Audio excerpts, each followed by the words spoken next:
प्रश्न। कल तक आप हमें परमात्मा की ओर जाने को कह रहे थे, आज हमें अपनी ही ओर जाने पर जोर दे रहे। आपको तो दोनों ओर, दोनों अतियों में बहना सरल है, खेल है, पर हम कैसे इतनी सरलता से दोनों ओर बहें? आपके साथ साथ बहें, कृपा कर समझें।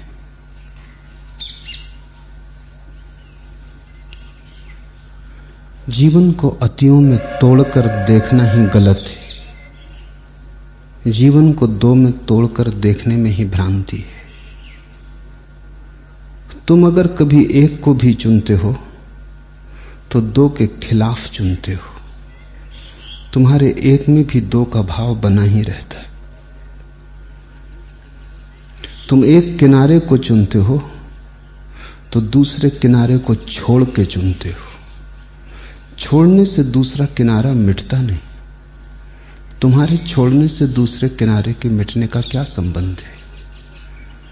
वस्तुतः तुम्हारे इस किनारे को पकड़ने में दूसरा किनारा बना ही रहता है। तुम उसके विपरीत ही इसे पकड़े हो।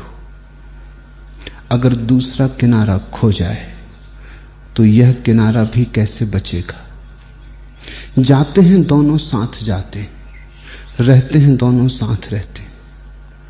अद्वैत दो में से एक का चुन लेना नहीं, अद्वैत दो का ही चला जाना है। अद्वैत का अर्थ है जहां दो को देखने की दृष्टि ना रही, जहां विभाजन करने का रस ना रहा, जहां तुम चीजों को विपरीतता में देखते ही नहीं।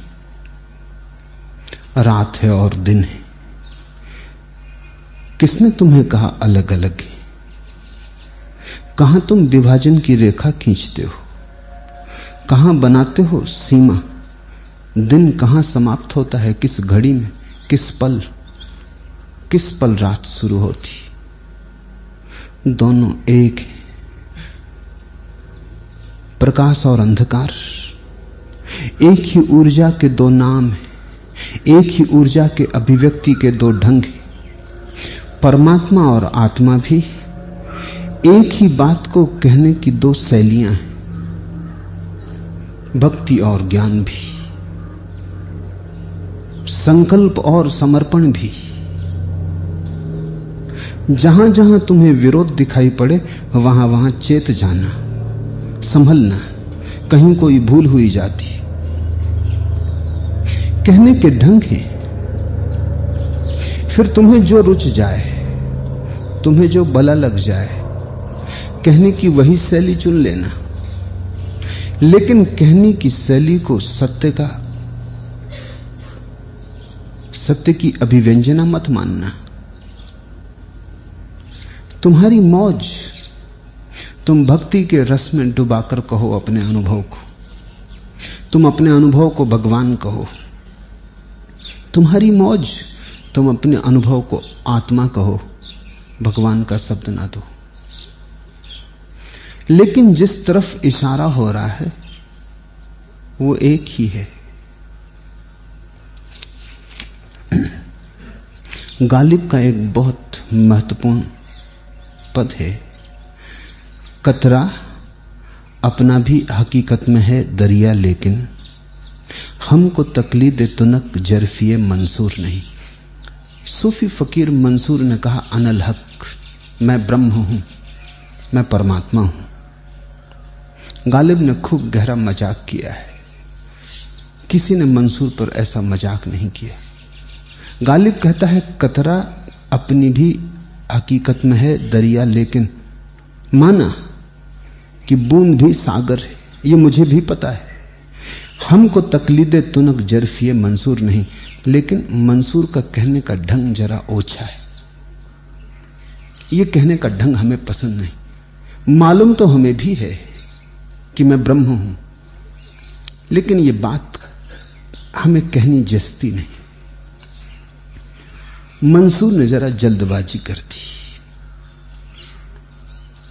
ये कहने की बात नहीं थी, ये समझ लेने की बात थी, ये चुपचाप पी लेने की बात थी, ये ढंग हमें पसंद नहीं। ये बड़ी महत्वपूर्ण बात गालिब कह रहा है। गालिब ये कह रहा है कि बात तो बिल्कुल सही है, रत्ती भर भी कुछ भूल चूक नहीं, लेकिन कहने की ये शैली हमें जचती नहीं। कतरा अपनी भी हकीकत में है दरिया, लेकिन हमको तकलीद तो न जरफिए मंसूर नहीं। गालिब कहता है हमें इस कहने में थोड़ा ओछापन मालूम पड़ता है। बूंद अपने को सागर कहे ये बात छोटी हो गई, सागर को ही कहने दो। बूंद अपनी घोषणा करे ये बात छोटी हो गई, सागर को ही कहने दो। लेकिन अगर तुम मंसूर से पूछोगे तो मंसूर हंसेगा। अगर तुम मंसूर से पूछोगे तो वो कहेगा कि गालिब पागल है। अभी भी कुछ फासला रहा होगा कहने में, अन्यथा बूंद और सागर में छोटे बड़े का फासला क्यों? ओछे की बात ही क्यों उठती है? अगर बूंद सागर है तो फिर ओछापन क्या, कहो या ना कहो? अगर पता चल गया, कहा कि न कहा, क्या भेद पड़ेगा? फिर डरना किससे है? ओछा किसके सामने होने का भय? जब बूंद को पता ही चल गया तो क्यों रुके, क्यों न नाचे, क्यों न गुनगुनाए, क्यों न कहे? अगर मंसूर से पूछो तो मंसूर कहेगा यह भी छुपा हुआ अहंकार है जो कह रहा है कि ये बात ओछी हो गई। अपने ही मुंह से कहें कि हम ब्रह्म हैं, ये बात छोटी हो गई। लेकिन मंसूर कहेगा ब्रह्म ही कह रहा है, हम तो हैं ही नहीं। अगर ब्रह्म ही कह रहा है कि हम ब्रह्म हैं तो बात छोटी कैसे हो गई? दोनों ही ठीक है, दोनों ही गलत है। अगर तुम एक के दृष्टिकोण को पकड़ लो तो दूसरा गलत मालूम होगा, और अगर तुम दोनों की दृष्टियों में गहरे झांको तो दोनों सही मालूम होंगे। और मैं चाहता हूं कि तुम्हें दोनों सही मालूम पड़े, क्योंकि मंसूर को ओछा कहने में गालिब ने खुद को भी ओछा कर लिया। ये मंसूर की आलोचना में भूल हो गई। मैं चाहता हूं कि तुम कहीं भी इतने कुशल हो जाओ, तुम्हारी दृष्टि ऐसी पैनी हो जाए कि द्वैत तुम्हें धोखा न दे पाए। कोई भक्ति का गुणगान करे तो तुम ज्ञान का गुणगान सुन सको, कोई ज्ञान का गुणगान करे तो तुम्हें भक्ति की रसधार बहती मालूम पड़े। तुम्हें रूप में भी अरूप दिखाई पड़े, तुम्हें प्रेम में भी ध्यान का अनुभव हो, तुम्हें मरुस्थल में भी कमल खिलते हुए दिखाई पड़ने लगे। मेरी सारी चेष्टा यही है कि कैसे तुम द्वंद्व के बाहर आओ। इसलिए विपरीत दिखाई पड़ने वाली बातें तुमसे रोज कहे जाता हूं। कब तक अड़े रहोगे? तुम जम भी नहीं पाते, तुम्हें खिसका देता हूं। तुम सिंहासन लगा के बैठने की ही तैयारी कर रहे होते हो कि सिंहासन खींच लेता हूं। अभी तुम भक्त होके बैठने की तैयारी ही कर रहे थे कि बुद्ध आ गए। अभी तुमने चाहा ही था कि नारद की पकड़ लें बागडोर, कि बुद्ध ने सब झकझोर दिया। मेरी सारी चेष्टा यही है कि तुम कहीं जम ना पाओ, क्योंकि तुम जमे वहीं भूल हो जाती। तुम जमे यानी तुम्हारा अंधकार जमा, तुम जमे यानी तुम्हारा अहंकार जमा, तुम जमे यानी कोई दृष्टिकोण बना, कोई दृष्टि बनी, कोई पक्षपात पैदा हुआ। और मन की सदा यही चेष्टा है कि वो ये मान ले कि मैं ठीक हूं और दूसरा गलत है। मजा मैं ठीक हूं इसके मानने में है। रस अहंकार का यही है कि मैं ठीक हूं, कोई भी बहाना हो इससे क्या फर्क पड़ता है। भक्ति ठीक हो कि ज्ञान ठीक हो, एक बात साफ होनी चाहिए कि मैं ठीक हूं, तो तुम भक्ति के पक्ष में खड़े हो जाते हो। तुम सोचते हो भक्ति के पक्ष में खड़े हुए, मैं जैसा देखता हूं वो ये कि तुमने भक्ति को अपने पक्ष में खड़ा कर लिया। इसलिए तुम्हें मैं टिकने न दूंगा। जब तक तुम हो तुम्हें टिकने न दूंगा। जिस दिन पाऊंगा कि तुम नहीं हो, टिकने वाला ही ना बचा, तुम तरल हो गए। उस दिन फिर तुम्हें हिलाने की कोई जरूरत नहीं, तुम स्वयं ही तरल हो। अभी तुम ठोस हो, बहुत बहुत चोटों की जरूरत है। इसलिए निरंतर कभी ज्ञान की बात करता हूं, कभी योग की, कभी भक्ति की। और जब तुम मुझे भक्ति पर बोलते सुनोगे तो तुम्हारा मन भक्ति से राजी होने लगेगा, बात जचेगी। मगर मैं तुम्हें ज्यादा जचने न दूंगा। इसके पहले कि ज्यादा जच जाए और तुम कोई पक्षपात बना लो, तुम्हारी जड़ों को उखाड़ ही देना पड़ेगा। मैं चाहता हूं तुम जमीन में गड़े नहीं, आकाश में उड़े हुए रहो। मैं चाहता हूं तुम्हें विपरीत और अतियां दिखाई ही ना पड़े। तुम इतनी सरलता से अतियों में डोलने लगो कि तुम्हारे डोलन में अतियां समाहित हो जाएं। एक पंख के साथ कहो कब, विहग भला उड़ सका गगन में। मैं तुम्हें आकाश की यात्रा पर ले चल रहा हूं। तुम्हारी जिद है एक पंख से उड़ने की, और मैं कहता हूं एक पंख के साथ कहो कब, विहग भला उड़ सका गगन में। कौन पक्षी उड़ सका है एक पंख के साथ? पक्षियों को पंखों के साथ पक्षपात नहीं, अन्यथा कभी का उड़ना भूल गए होते, कभी के जमीन में गिर पड़े होते, धूल धूसरित हो गए होते, कभी का आकाश से संबंध टूट गया होता। दोनों पंखों को लिए उड़ते और कभी उनके मन में दुविधा भी नहीं आती कि यह कैसा विरोधाभास, दो पंख दोनों विपरीत दिशाओं में फैले हुए। लेकिन उन्हीं दोनों विपरीत दिशाओं में फैले पंखों पर पक्षी आकाश में अपने को संभाल लेता है, तौल लेता है। तुम्हें भी मैं चाहूंगा कि जहां जहां विपरीत हो वहां वहां विरोध ना दिखे, पंख दिखाई पड़े। इसे थोड़ा समझना। दो पैर हैं तो तुम चल पाते हो, दो हाथ हैं तो तुम कुछ कर पाते हो। तुम्हें शायद भीतर का पता ना हो, तुम्हारे पास दो मस्तिष्क हैं इसलिए तुम सोच पाते हो। एक मस्तिष्क हो तो तुम सोच ना पाओगे। तुम्हारे भीतर तुम्हारा सिर भी दो हिस्सों में बटा है, दो पंखों की तरह। तुम्हारा बायां और दायां मस्तिष्क अलग अलग है, दोनों बीच में बड़े पतले सेतु से जुड़े, इसलिए तुम सोच पाते हो। और उन्हीं दो मस्तिष्कों के कारण स्त्री और पुरुष में भेद है, क्योंकि स्त्री दाएं मस्तिष्क से सोचती है, पुरुष बाएं मस्तिष्क से सोचता है, इसलिए तालमेल नहीं बैठता। जोर है स्त्री का दाएं मस्तिष्क पर, ज्यादा वजन दाएं पर पड़ रहा है। पुरुष का जोर है बाएं पर, ज्यादा वजन बाएं पर पड़ रहा है। बाएं मस्तिष्क में है तर्क, चिंतन, दर्शन, राजनीति। दाएं मस्तिष्क में है प्रेम, भक्ति, भाव, रस, नृत्य, गीत गायन, वादन, नर्तन। अलग अलग है। और परम मुक्त वही है जिसने दोनों का रस पूरा पूरा पिया, जिसके भीतर दाएं और बाएं का फासला ना रहा, जिसने दोनों पंख एक साथ तौल लिए, जिसके दोनों पंख एक साथ तुल गए, जो दोनों पंखों पर एक सा बल डाल दिया और दोनों पंखों को अपना लिया। जिसका अपना कोई पंख ना रहा, दोनों ही अपने हो गए। इसलिए तुम मेरे साथ अड़चन पाओगे।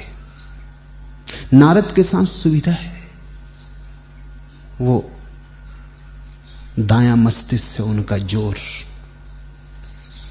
भक्ति, भाव, रस, गीत, भजन, कीर्तन, आंसू, रुदन, रोमांच, वो सब स्त्रीण मस्तिष्क के लक्षण। इसलिए भक्त में स्त्रीण गुण प्रकट होने लगते, भक्त स्त्रीण होने लगता है, उसमें से पुरुष गुण खो जाते, पुरुष का परुष भाव खो जाता है, कोमल हो जाता है,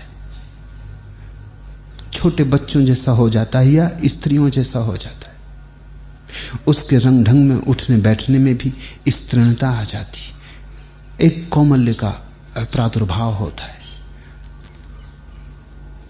सौंदर्य आ जाता है। फिर चिंतक है, ज्ञानी है, योगी है, उसका परुष भाव और भी गहरा होकर प्रकट होता है। उसके चेहरे पर कोमलता खो जाती, तर्क की सुस्पष्ट रेखाएं आ जाती।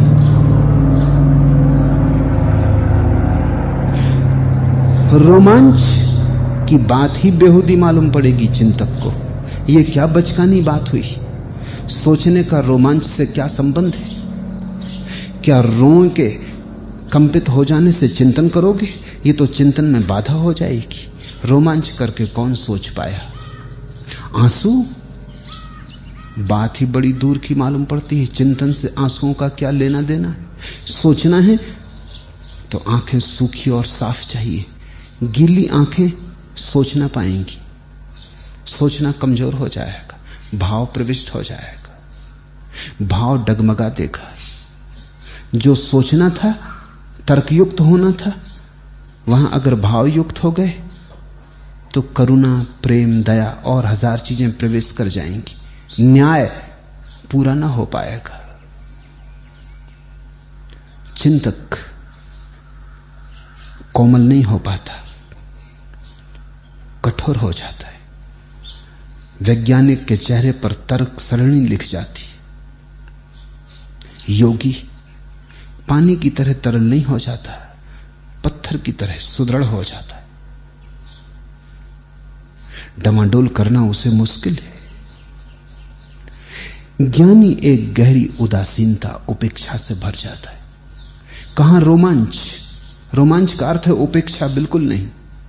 जरा सी घटना घटती है और रोमांच हो जाता है। एक पक्षी भी गिर पड़े तो भक्त रोने लगेगा, एक फूल टूट जाए तो भक्त की आंखें गीली हो जाएंगी। ज्ञानी सारा संसार भी विचलित हो जाए तो अडिग, अकंप,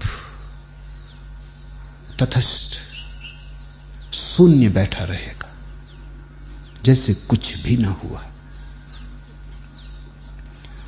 तो अगर तुम महावीर को समझो तो तुम ज्ञानी को समझ रहे हो। पतंजलि को समझो तो ज्ञानी को समझ रहे हो। वो मस्तिष्क का आधा हिस्सा है, उसकी बड़ी खूबियां हैं। अगर तुम नारद को समझते हो, चैतन्य को समझते हो, तो मस्तिष्क के दूसरे हिस्से को समझ रहे हो, उसकी भी बड़ी खूबियां हैं। अगर तुम मेरे साथ खड़े होने को राजी हुए हो तो मेरा कोई पक्षपात नहीं, इसलिए मैं तुम्हें बड़ी मुश्किल में डालूंगा जब तक कि तुम मिठी ना जाओ। तुम हो तो मुश्किल रहेगी, क्योंकि तुम फिर फिर के घर बना लोगे और मैं फिर फिर के घर उजाड़ दूंगा।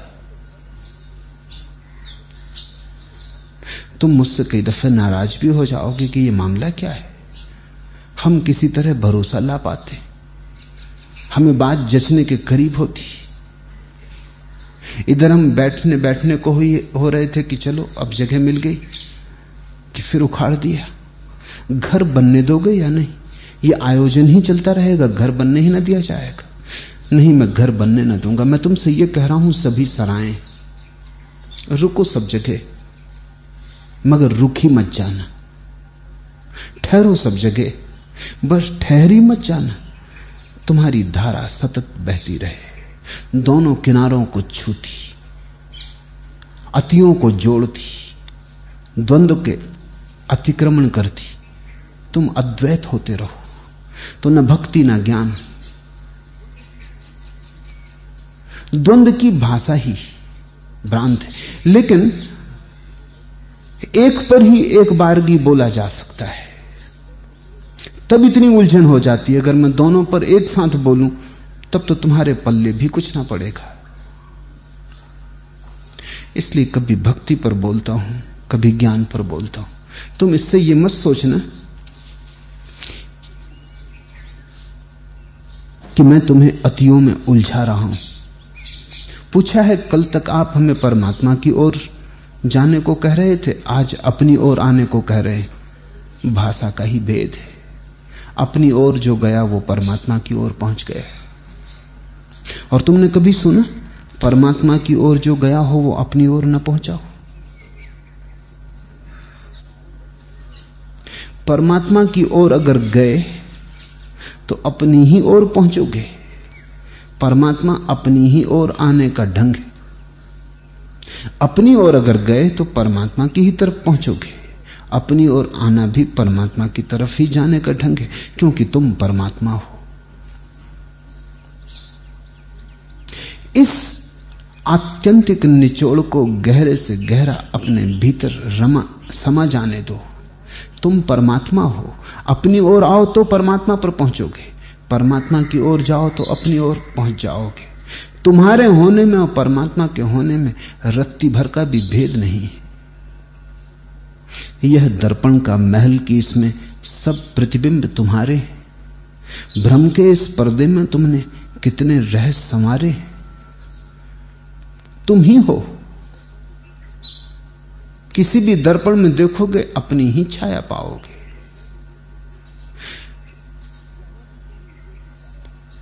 जहां भी तुमने जो भी पाया है, देखा है, वो तुम्हारा ही फैलाव है। समझ ना होगी उतनी फैली हुई। समझ सिकड़ू सिकड़ी है, अस्तित्व बहुत फैला है। यही तो चेष्टा है सारी, कि तुम्हारी समझ भी उतनी बड़ी हो जाए जितना बड़ा अस्तित्व है। तुम्हारी समझ पूरे अस्तित्व पर फैल जाए, फिर तुम कोई फर्क ना पाओगे। अभी तुम बहुत सुकड़े सुकड़े, अस्तित्व बहुत बड़ा है। इसलिए तुम अस्तित्व से अलग मालूम पड़ते हो अपने सुकड़ेपन के कारण। फैलो, बिखरो, तरल बनो, बहो। पत्थर के बर्फ की तरह न रहो। पिघल जाओ, पानी बन जाओ, सभी दिशाओं में बह जाओ। तुम अचानक पाओगे तुम पहुंच गए।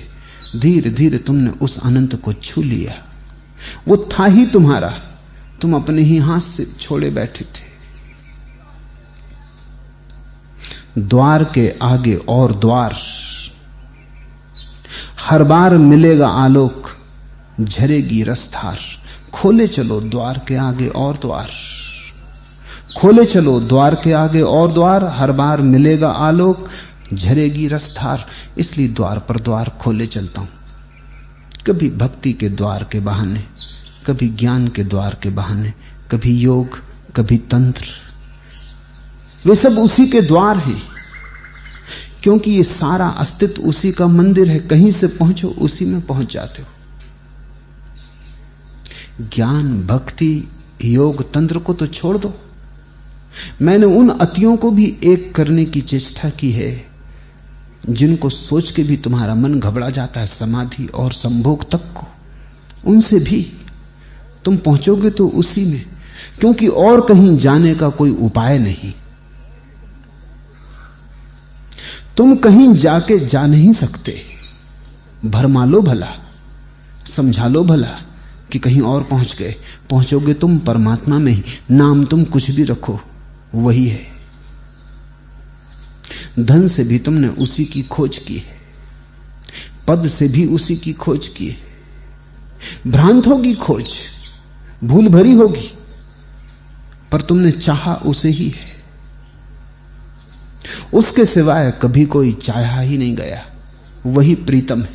तुमने कहीं भी प्यारे को देखा हो, किसी सुंदर देह में, किसी सुंदर फूल में, किसी सुंदर चांद तारे में, तुमने कहीं भी प्यारे की छवि पाई हो, प्यारा वही है। तुमने प्यारे को कहीं से भी पाती लिखी हो, पता उसी का है। उसके अतिरिक्त किसी का पता हो नहीं सकता। तुम चाहे अपने ही नाम पर चिट्ठी लिख के डाल लेना तो भी उसी को मिलेगी।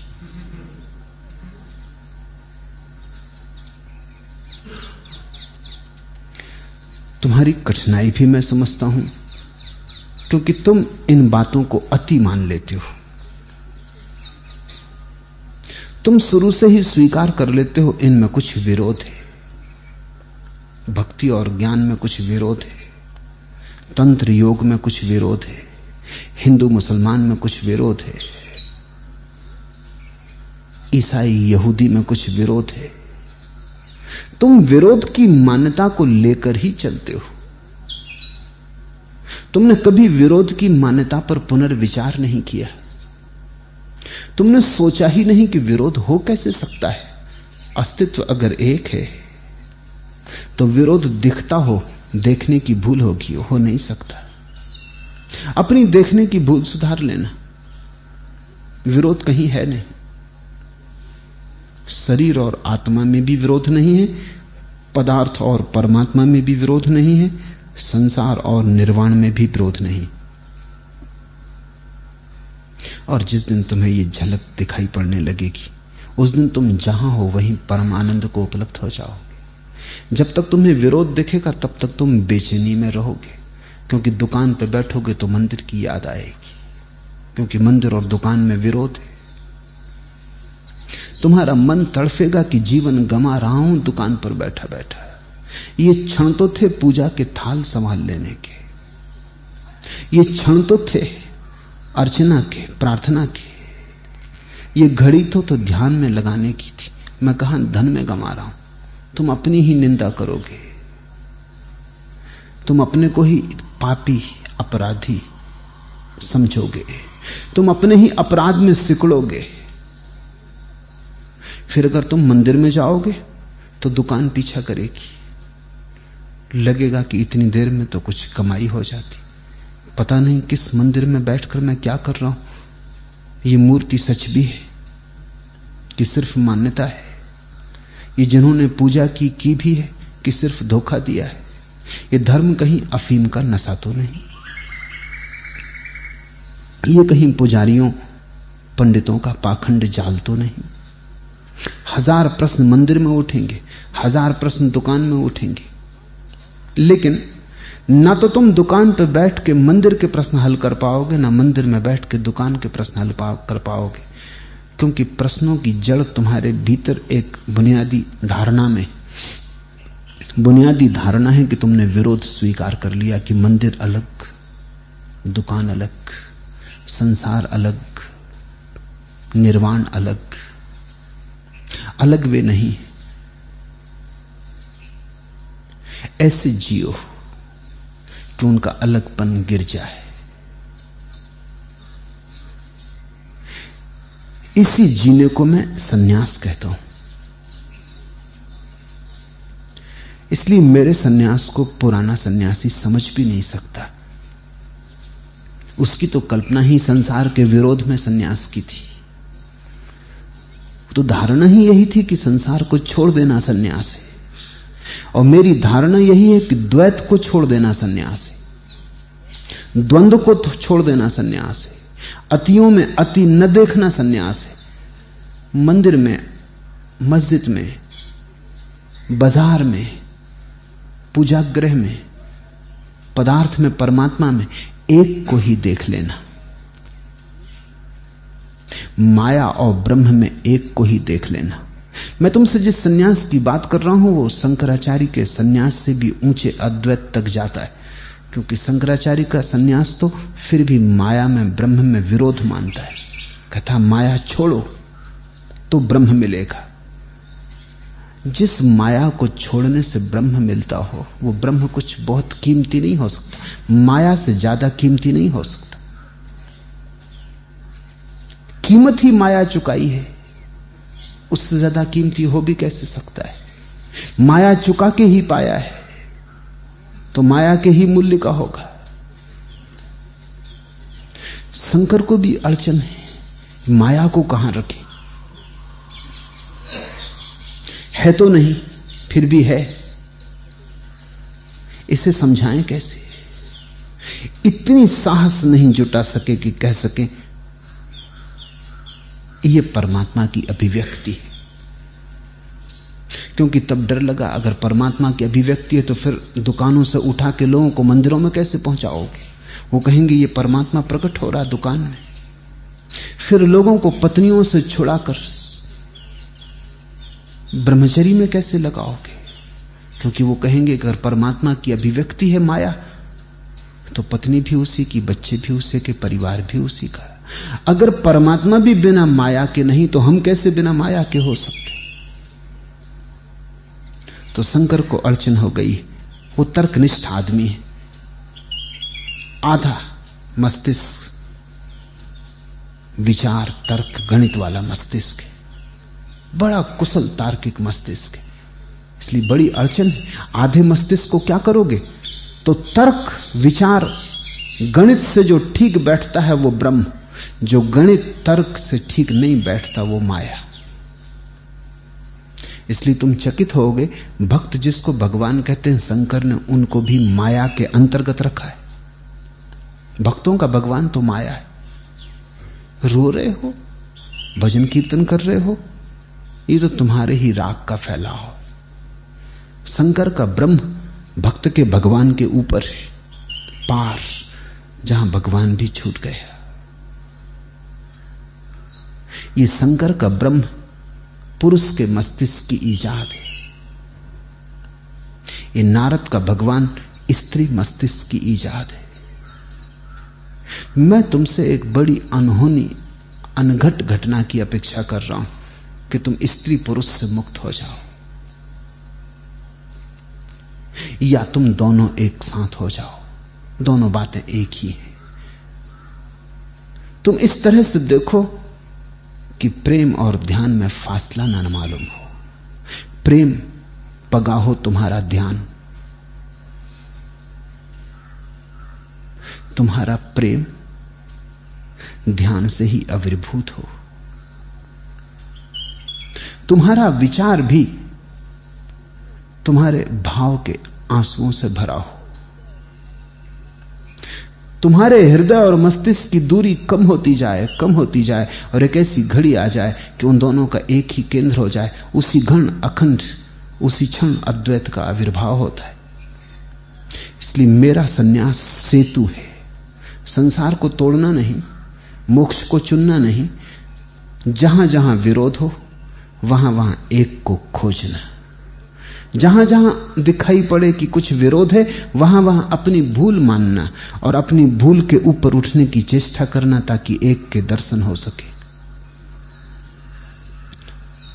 इसलिए तुम्हें मैं बहुत बार एक किनारे से दूसरे किनारे, दूसरे से इस किनारे हटाऊंगा। तुम्हारी नाव को कभी उस तरफ कभी इस तरफ लाऊंगा, ताकि दोनों किनारों को तुम पहचानने लगो और तुम समझ लो कि दोनों किनारे एक ही गंगा के किनारे। ये तभी संभव है जब तुम दोनों किनारों को ठीक ठीक परिचय कर लो, पहचान लो, संबंध हो जाए और दोनों किनारों से तुम्हारा नाता बन जाए। एक किनारे पे बस गए तो दूसरा अजनबी मालूम होने लगता है, फिर दूसरा पराया मालूम होने लगता है, दूसरा दुश्मन मालूम होने लगता है। इसलिए तुम्हें एक किनारे पर जमना नहीं देता। मेरा बोलना तुम्हें एक किनारे पर बसाने के लिए नहीं। मेरा बोलना ऐसा है जैसे कोई माझी तुम्हें एक किनारे से दूसरे किनारे ले चलता हो, तुम्हें उतरने भी नहीं देता। तुम्हें दर्शन हो गया दूसरे किनारे का, नाव मोड़ देता हूं, चलो फिर। धीरे धीरे, कितनी देर तक तुम देर करोगे, कितना विलंब करोगे? कभी तो तुम्हें दिखाई पड़ेगा कि गंगा एक है, किनारे दो हैं।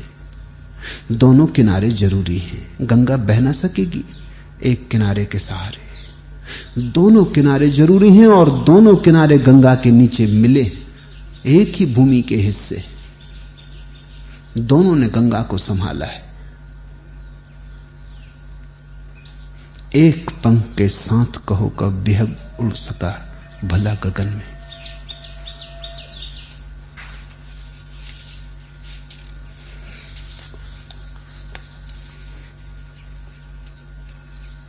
दूसरा प्रश्न, जिंदगी के रोज रोज के अनुभव सभी को क्षण भर के लिए बुद्ध बना देते हैं, पर फिर भी बुद्धत्व जन्मों जन्मों तक क्यों रुकता चला जाता है? कृपा कर समझाएं।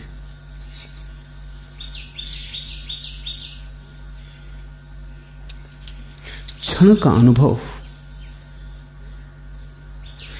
क्षण का ही अनुभव है, तुम्हारा नहीं। क्रोध होता है, क्षण भर को तुम्हें भी उसकी तिक्तता, कड़वापन मालूम होता है। क्षण भर को तुम भी विषाद से, संताप से भर जाते। क्षण भर को ऐसा लगता बस हो गया, आखिरी, अब कभी नहीं, अब कभी नहीं। प्रतिज्ञा उठती है, व्रत का जन्म होता है। लेकिन ऐसा तुम बहुत बार कर चुके हो। यह बुद्धि बहुत बार आई है और छिन गई है। इस बुद्धि पर भरोसा मत करो। यह तो केवल क्षण का आघात है, समझ नहीं। यह तो क्षण की पीड़ा है, बोध नहीं। यह तो क्रोध के कारण उठा हुआ जो तुम्हारे मन में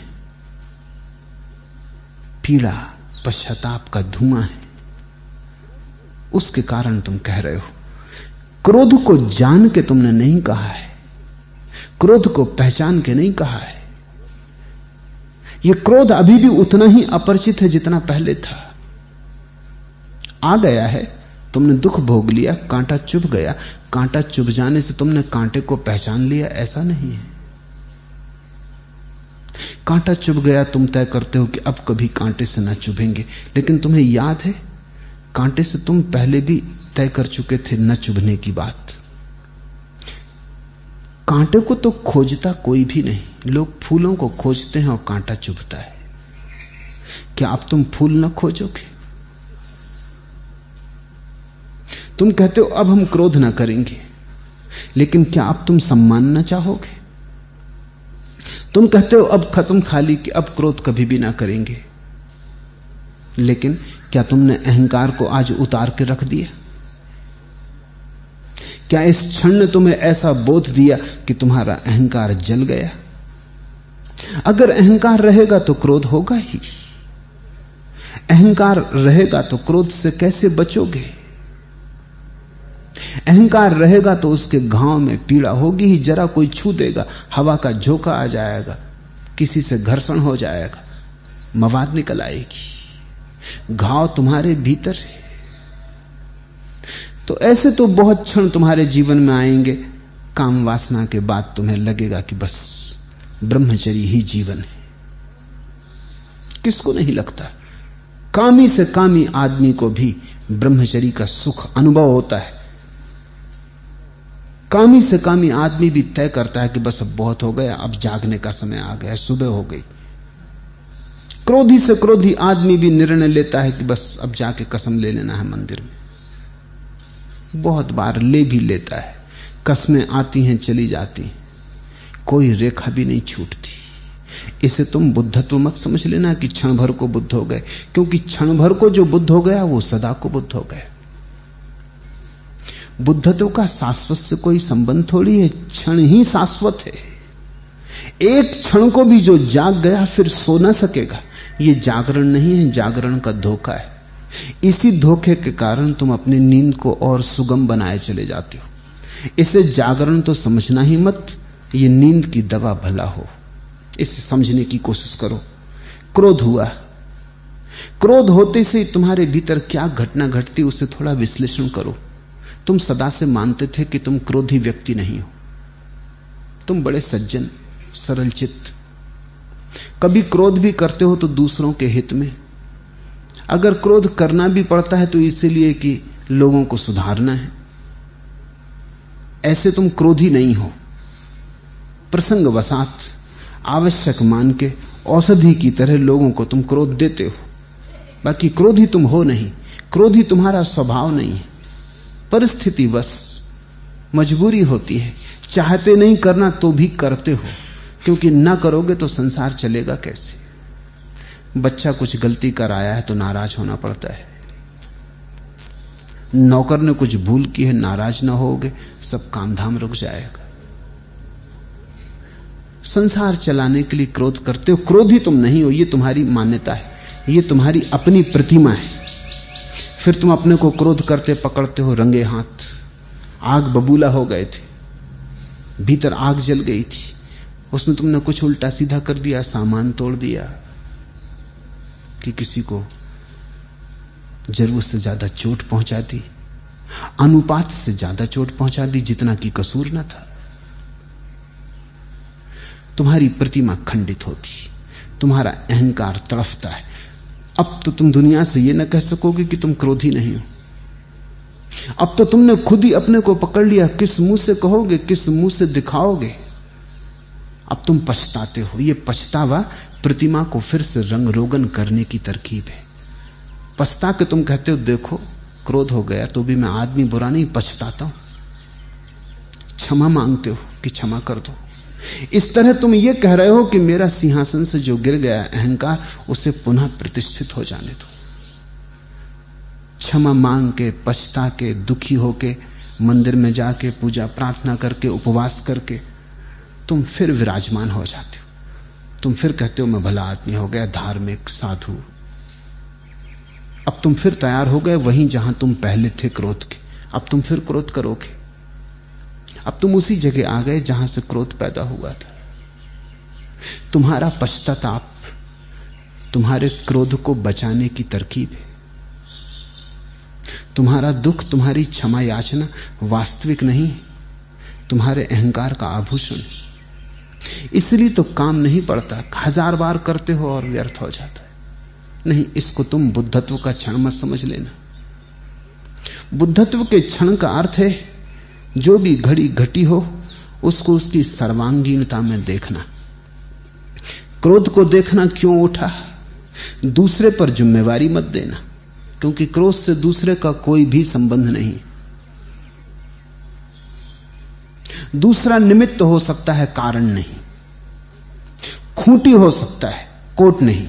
कोट तो तुम्हारा ही, तुम्हें टांगना पड़ता है। दूसरे ने अवसर दिया हो, यह हो सकता है, लेकिन उस अवसर में जो प्रकट होता है वो तुम्हारा ही अंतस्थल है। ऐसा ही समझो कि कोई सूखे कुएं में बाल्टी डालता है, खड़खड़ा के लौट आएगी, पानी लेके नहीं आएगी। सूखा कुआं है, पानी आएगा कहां से? कोई बाल्टी थोड़ी पानी ला सकती है। किसी ने तुम्हें गाली दी, अगर तुम्हारे भीतर क्रोध का कुआं सूखा है, खड़खड़ा के गाली वापस लौट आएगी, क्रोध लेके नहीं आएगी। पछताएगा गाली देने वाला, पीड़ित होगा, सोचेगा क्या हुआ, चकित होगा, विश्वास न कर सकेगा। तुम उसे भी एक मौका दोगे पुनर्विचार का, वो फिर से ध्यान करे अपनी स्थिति पे क्या कर गुजरा। तुम जैसे के तैसे रहोगे। हां, बाल्टी भीतर जाए, जल भरा हो तो भर के ले आती है। जल तो तुम्हारा है, बाल्टी किसी और की हो सकती है, ये ख्याल रखना। जो क्रोध करता है उसे गौर से देखना चाहिए कि जल सदा मेरा है, कारण मेरे भीतर है, दूसरा निमित्त है। एक दूसरी बात उसे देखना चाहिए कि अगर आज ये निमित्त न मिलता तो मैं क्रोध करता या न करता। तुम चकित होगे, अगर ये आदमी आज न मिलता तो कोई दूसरे पे तुम्हें क्रोध करना ही पड़ता। क्रोध तो तुम्हें करना पड़ता, वो तो निकास था। तुम कोई ना कोई बहाना खोज लेते। मनोवैज्ञानिकों ने बहुत से प्रयोग किए। एकांत में रख देते हैं व्यक्ति को 20 दिन के लिए, सारी सुविधा जुटा देते हैं। जब भोजन चाहिए थाली आ जाती है, स्नान चाहिए स्नान हो जाता है, बिस्तर पे जाना है बिस्तर हो जाता, कोई तकलीफ नहीं।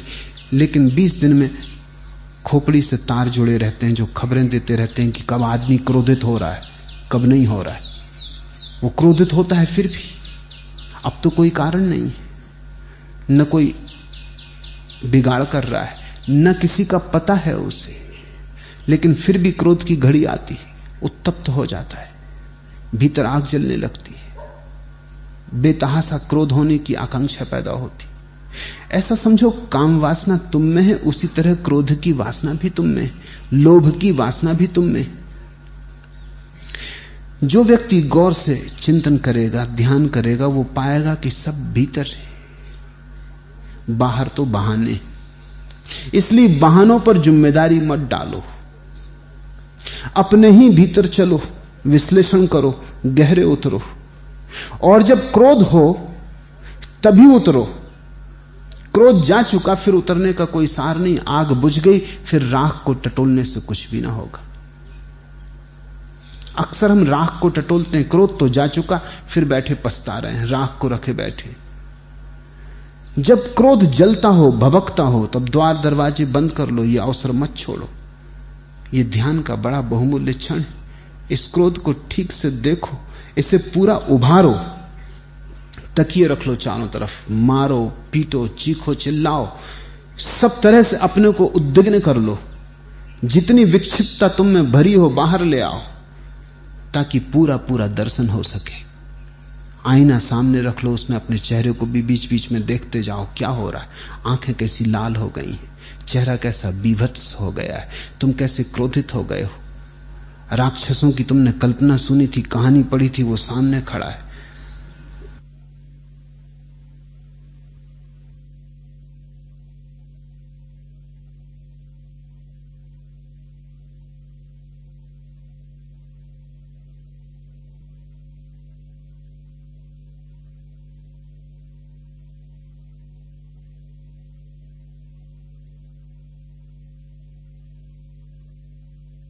पूरा पूरा देख लो और जरा भी भीतर दबाओ मत, क्योंकि दबाना ही रोग है। दबाने के कारण ही हम परिचित नहीं हो पाते। प्रकट करो। किसी पे प्रकट कर भी नहीं रहे हो, तकियों को मार रहे हो। तकिया तो बुद्ध पुरुष हैं, उनको कोई, वो तुम पे नाराज भी ना होंगे, बदला भी ना लेंगे, तुम उनसे क्षमा भी ना मांगोगे तो भी कोई चिंता ना करेंगे। लेकिन घड़ी भर को तुम अपने को जितना जला सको जला लो। अपने जलते हुए रूप को देखो, अपने को बिल्कुल चिता पर चढ़ा दो क्रोध की। रत्ती भर दबाओ मत, क्योंकि जितना दबा रह जाता है उतना ही अपरिचित रह जाता है। और ये लेना पड़ेगा कि अब क्रोध ना करूंगा, तुम क्रोध कर ही ना सकोगे। तो क्षण बुद्धत्व का हो गया। तो ये क्षण में जो संपदा तुम्हारे पास आएगी सदा तुम्हारे पास रहेगी, इसे पकड़ना ना पड़ेगा। ख्याल रखो, रेचन दमन नहीं।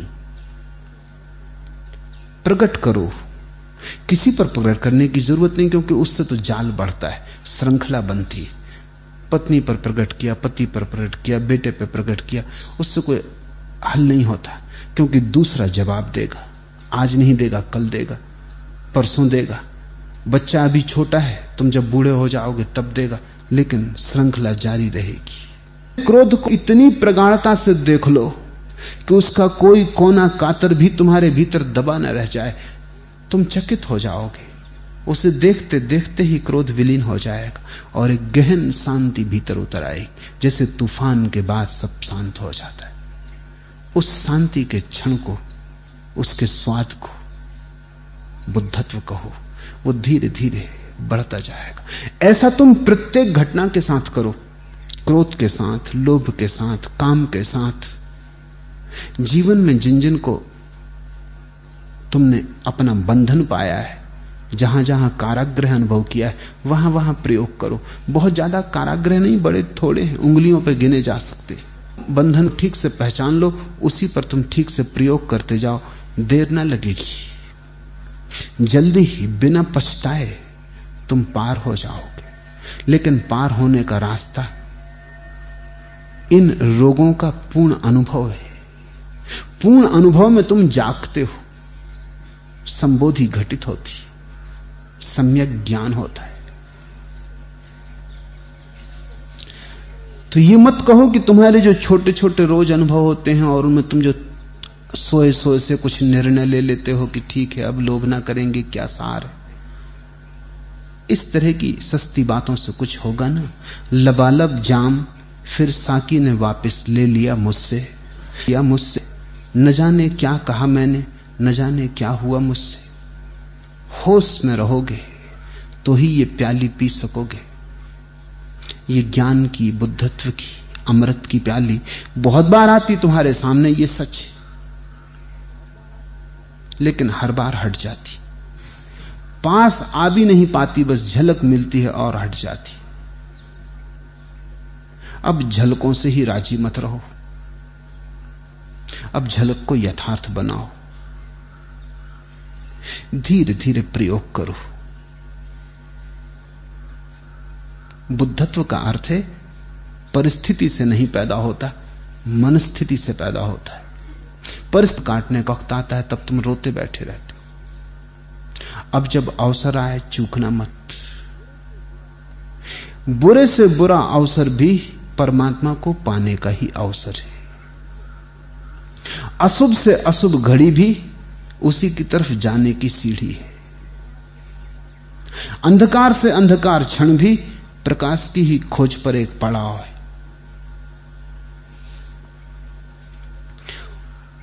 और जरा गौर से देखो, तुमने अब तक कमाया क्या है?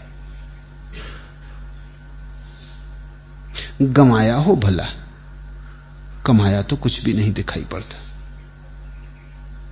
कुछ थोथे शब्द इकट्ठे कर लिए होंगे। संपत्ति तो एक है, जागरण। कितनी गंदगी तुमने इकट्ठी कर ली और तुम किए ही चले जाते हो। शायद तुम आदी हो गए हो। आदतों का ख्याल करो। मैंने सुना है एक आदमी एक तोप खाने पर रात पहरा देता था और रात हर घंटे एक तोप छूटती थी। 30 साल तक उसने पहरा दिया। वो मजे से रात भर सोया रहता था। हर घंटे तोप छूटती और वो सोया रहता। लेकिन 30 साल बीतने के बाद 31वीं साल एक दिन तोप खराब हो गई और 2 बजे रात तोप न छूटी। वो एकदम चौंक कर उठ बैठा। उसने कहा, क्या मामला है? तुम्हारी दुर्गंध भी तुम्हें पता नहीं चलती। दूसरों को पता चले तो शिष्टाचारवश वे तुमसे कह नहीं सकते। कहें तो तुम नाराज होते हो, झगड़ा झांसा खड़ा करते हो। और वे भी कहें कैसे, क्योंकि उनकी भी दुर्गंध है, उन्हें भी छिपानी। तो सब एक दूसरे की छिपाए रहते। शिष्टाचार का अर्थ है एक दूसरे की दुर्गंध को छिपाए चलो। न हम तुम्हारी कहें न तुम हमारी कहो। एक पारस्परिक समझौता है। हम तुम्हारे सौंदर्य का गुणगान करें, तुम हमारे सौंदर्य का गुणगान करो। हम तुम्हारी महिमा के गीत गाएं, तुम हमारी महिमा के गीत गाओ। फिर सब भला ही भला है। होगा तो ही इलाज हो सकता है, तो ही औषधि खोजी जा सकती, तो ही चिकित्सा का कोई उपाय है। अब तो इस तालाब का पानी बदल दो, ये कमल के फूल कुम्हलाने लगे। तुम कुम्हलाए जा रहे हो। अब तो इस तालाब का पानी बदल दो, ये कमल के फूल कुम्हलाने लगे। कहीं ये बिल्कुल ही ना कुम्हला जाए। कहीं ऐसा ना हो कि इनके पुनरुज्जीवन की संभावना ही शून्य हो जाए। क्रोध भी एक जल है, अक्रोध भी। काम वासना भी जल है, प्रेम भी। बदलो अपने आसपास के जल को। मेरे पास लोग आते हैं, वो कहते हैं ध्यान करना चाहते हैं। वो ये कह रहे हैं कि कमल खिलाना चाहते हैं, लेकिन जल बदलने की तैयारी नहीं। कमल खिलाना चाहते हो तो तालाब की थोड़ी स्वच्छता करनी होगी। कमल खिलाना चाहते हो तो ये सड़ा हुआ जल थोड़ा हटाना पड़ेगा। कमल अगर खिलाने की आकांक्षा जगी है तो कमल के योग्य अवसर भी जुटाना पड़ेगा। वो चाहते हैं कोई ऊपर से कमल डाल दे, वो कोई नकली कमल की तलाश में। ऐसा धोखा नहीं हो सकता। तो तुम अगर दिखाई पड़ता है तुम्हें कि तुम्हारे जीवन में कमल नहीं खिल रहा है, जल को बदलो। और जल को बदलने का ढंग है, जल को गौर से देखो, छिपाओ मत, पहचानो कहां गंदगी है, उसका निदान करो। निदान आधी चिकित्सा है। ठीक से जान लेना आधा मुक्त हो जाना है।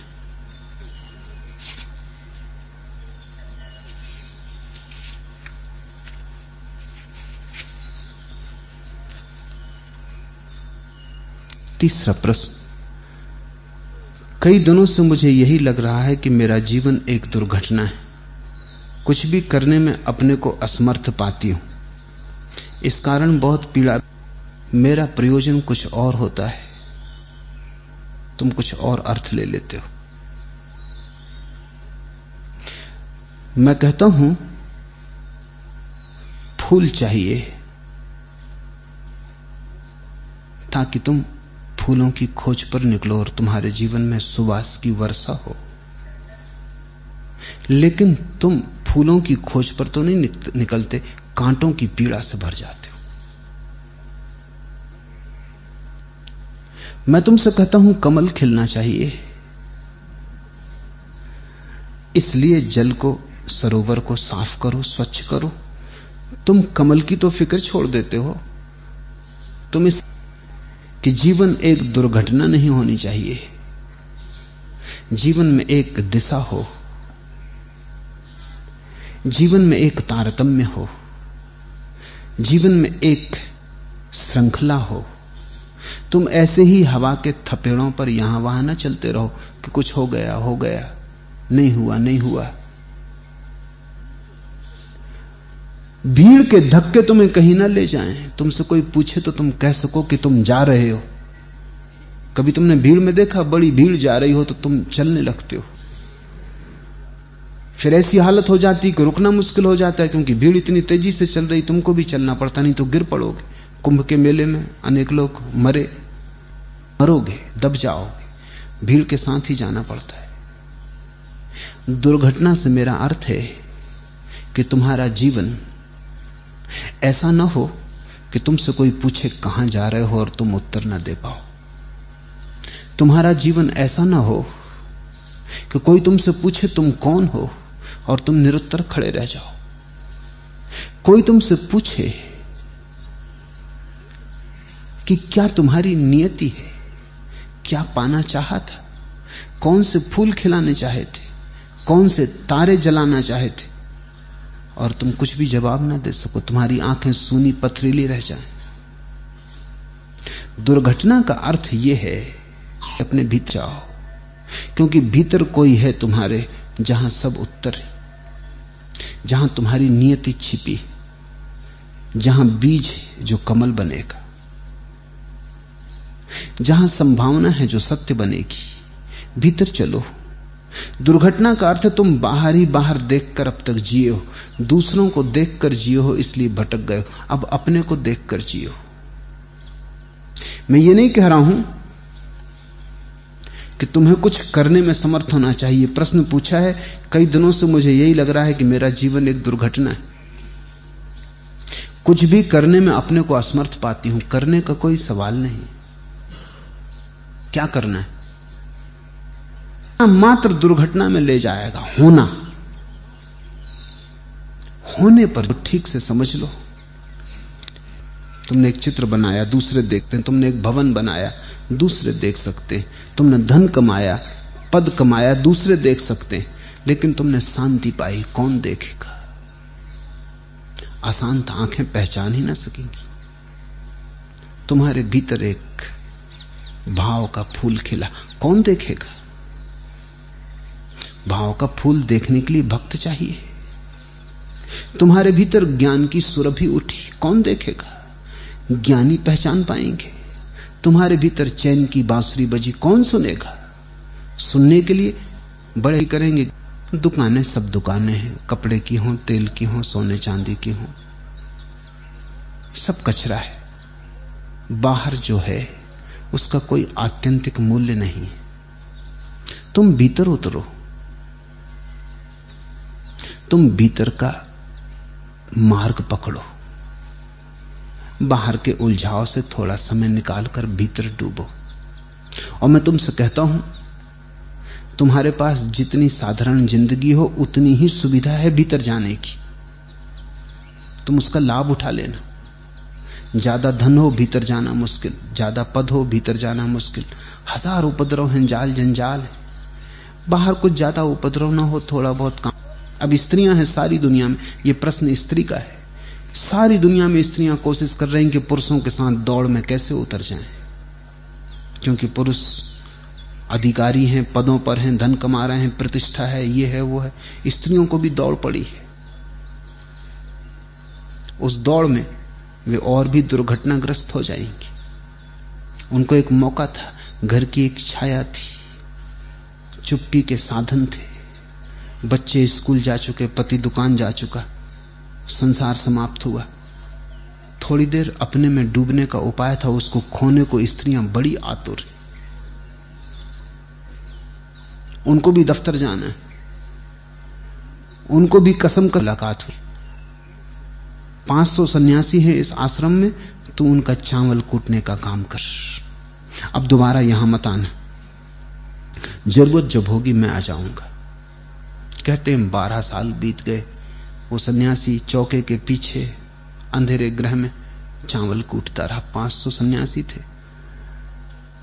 सुबह से उठता चावल कूटता रहता, सुबह से उठता चावल कूटता रहता, रात थक जाता, सो जाता। 12 साल बीत गए। वो कभी गुरु के पास दोबारा नहीं गया, क्योंकि जब गुरु ने कह दिया तो बात खत्म हो गई। जब जरूरत होगी वो आ जाएंगे, भरोसा कर लिया।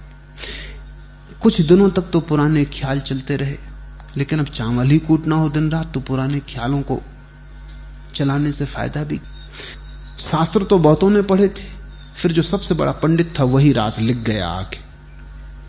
उसने लिखा कि मन एक दर्पण की तरह है जिस पर धूल जम जाती, धूल को साफ कर दो, धर्म उपलब्ध हो जाता।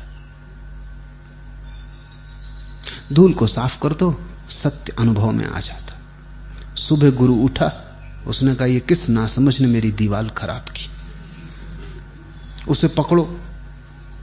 वो पंडित तो रात ही भाग गया था, क्योंकि वो भी खुद डरा था कि धोखा दे। ये बात तो बढ़िया कही थी उसने, पर शास्त्र से निकाली थी।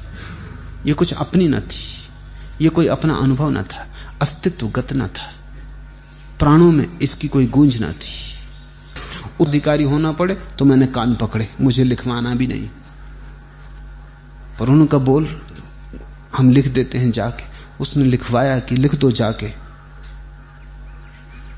कैसा दर्पण, कैसी धूल। न कोई दर्पण है, न कोई धूल है, जो इसे जान लेता धर्म को उपलब्ध हो जाता। आधी रात गुरु उसके पास आया और उसने कहा कि अब तू यहां से भाग जा, अन्यथा ये 500 तुझे मार डाले। ये मेरा चोगा ले, तू मेरा उत्तराधिकारी बनना चाहे न बनना चाहे इससे कोई सवाल नहीं, तू मेरा उत्तराधिकारी है। विहीन हूं, कोई निश्चित दिशा नहीं, मेरी चंचल गति का बंधन, कहीं पहुंचने की न त्वरा में आकुल व्याकुल है मेरा मन। खड़ा विश्व के चौराहे पर अपने में ही सहज लीन हूं, खड़ा विश्व के चौराहे पर अपने में ही सहज लीन हूं। मुक्त दृष्टि निरुपाधि निरंजन, मैं विमुग्ध भी उदासीन हूं। तुम फिक्र छोड़ो बाहर की दिशाएं, गंतव्य, लक्ष्य, उनकी मैंने बात ही नहीं की है। मैं चाहता हूं कि तुम खड़ा विश्व के चौराहे पर अपने में ही सहज लीन। तब अगर बाहर के जीवन में बहुत आपाधापी ना हो तो सौभाग्य। मेरा मन खड़ा विश्व के चौराहे पर अपने में ही सहज लीन हूं। तब तुम विश्व के चौराहे पर खड़े खड़े भी निर्वाण में लीन हो। तब बाजार में खड़े खड़े मोक्ष पास आ जाता। मुक्त दृष्टि निरुपाधि निरंजन, मैं विमुग्ध भी उदासीन। तब तुम विमुग्ध भी दिखाई पड़ते हो, उदासीन भी। तुम्हारे भीतर अतियां मिल जाती। तुम बाहर भी होते हो, भीतर भी तुम्हारे भीतर अतियां मिल जाती। तो मेरी बात को ठीक से समझना, अन्यथा तुम सोचो कि कोई लक्ष्य बनाना है, कुछ होके रहना है, कुछ दुनिया को करके दिखलाना है, नाम छोड़ जा। मेरे पास लोग आते हैं, वो कहते हैं हम सब समर्पण करते। मैं कहता हूं मुझे पता भी तो चले सब है क्या। तुम समर्पण करते हो? नहीं, वो कहते हैं अपनी समर्पण करते। मैं पूछता हूं तुम हो कहां, क्या लाए हो? खाली हाथ। तुम किस भ्रम में पड़े हो?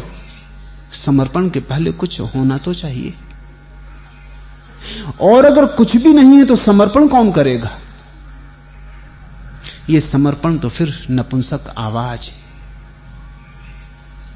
इसका कोई मूल्य नहीं। संकल्पवान ही समर्पण कर सकता है। तुम्हें विरोधाभास लगते हैं, तुम कहते हो संकल्पवान। पहले दिन तो पूर्णिमा का चांद बन जाता, और घटा तो हिलाल था, और छोटा होता गया तो फिर पहले दिन का चांद बन जाता है। जो नक्श था अपनी जगह बेमिसाल था, लेकिन तुलना का कोई अर्थ नहीं है। पहले दिन का चांद भी बेमिसाल है, पूर्णिमा का चांद भी बेमिसाल है। सुना है ईरान के बादशाह ने अपने एक वजीर को भारत भेजा। ईरान और भारत में बड़ा विरोध था। वजीर को भेजा था कि कुछ सुलझाव हो जाए। वजीर आया, उसने भारत के सम्राट को, क्योंकि दूज के चांद की बढ़ने की संभावना है, पूर्णिमा का चांद तो अब मरने के करीब है,